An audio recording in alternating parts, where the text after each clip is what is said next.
Allison, we found out that Virginia's election with just weeks away is getting all sorts of information sent to viewers, and some aren't sure what's real and they're also not sure what's not. So they turn to us to verify certain claims, like this claim that was sent in to us by Frank from Fredericksburg, Virginia.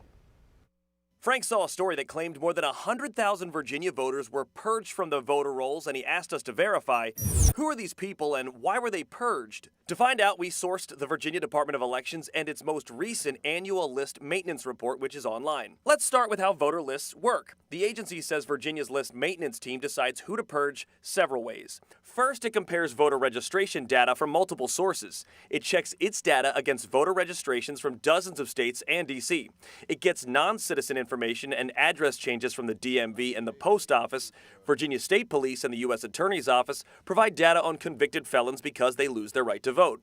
Then the governor's office gives them data on felons who've had their voting rights restored. The Social Security Administration and the Department of Health send details on deaths, and the circuit courts provide the list of people declared mentally incapacitated. So now that you know where the data is coming from, let's look at the numbers. From September 1st, 2020 to August 31st, 2021, nearly 294,000 people who moved out of state got a voter cancellation notice at their new address.